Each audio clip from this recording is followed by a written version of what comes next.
Breaking news, Unified Super Middleweight Champion Canelo Alvarez may pahayag kay WBA Super Welterweight Champion Terence Crawford. Pahayag ni Canelo na marami daw ang nagsasabi na maliit lang daw si Crawford sa kanya. Pero nanalo na daw si Canelo ng mga titulo sa 4 na dibisyon. So alam daw niya yung mga great fighters na kaya din mag-succeed sa mataas na dibisyon. So yan yung naging pahayag ni Canelo kay Crawford. Hindi niya minamaliit si Crawford.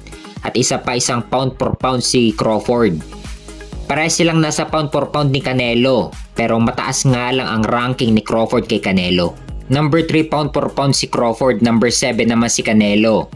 Kaya hindi minamaliit ni Canelo si Crawford dahil isang pound for pound itong si Terence Crawford. Kung manalo si Canelo kay Crawford, siguradong aangat si Canelo sa pound for pound. Kung si Crawford naman ang mananalo kay Canelo, siguradong magiging number 1 pound for pound si Crawford. Lalo na't isang superstar si Canelo Alvarez. Idagdag mo pa na magiging unified champion si Crawford sa 168 kung matalo niya si Canelo. Pero hindi magiging madali kay Crawford na umakyat ng 2 dibisyon. Manggagaling kasi si Crawford sa 154 at aakyat siya sa 168 upang labanan si Canelo. Ang kaibahan dito, dibisyon ni Canelo ang 168. Dito naging undisputed champion si Canelo. Matagal nang lumalaban si Canelo sa 168. Hindi katulad ni Crawford na unang laban niya sa super middleweight at si Canelo pa ang unang makakalaban niya. Kaya matinding misyon ang kakailanganin ni Crawford upang matalo niya si Canelo. Malabo kasi na mananockout niya si Canelo. Kaya ang pag-asa lang talaga ni Crawford dito ay daanin sa puntos si Canelo.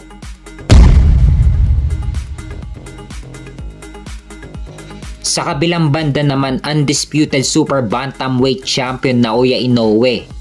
Kasado na ang laban niya kay Raymond Cardenas sa May 4 sa T-Mobile Arena sa Las Vegas, Nevada. Ito yung sinasabi ni Bob Arum na balak niyang dalhin si Naoya Inoue sa US para mas makilala pa ng buong mundo si Inoue, hindi lamang sa Japan. At sa buwan naman ng September, ito na yung hinihintay ni Murodjon Akhmadaliev. Dahil nakatakda ng labanan ni Naoya Inoue si Murodjon Akhmadaliev sa September 14 sa Tokyo, Japan. Babalik ulit sa Japan si Naoya Inoue sa buwan ng September. At pagkatapos ng laban niya kay Akhmadaliev, posibleng aakyat na si Inoue sa featherweight division. Marami siyang pwedeng makalaban sa featherweight. Nandiyan si na WBO featherweight champion Rafael Espinosa. Madali lang maikakasa ang laban nila lalo na't pare silang hawak ni Bob Arum. Nandiyan si na IBF featherweight champion Angelo Leo. Hawak din siya ni Bob Arum.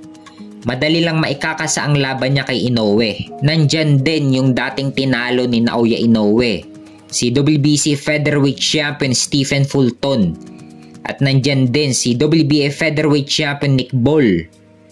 Maraming magagandang laban ang nag-aabang kay Inoue sa featherweight. Pero ang pinakamahirap na kalaban ni Inoue sa featherweight ay si Rafael Espinosa na may height na 6 foot 1 inches. Napakalaki ni Rafael Espinosa sa featherweight.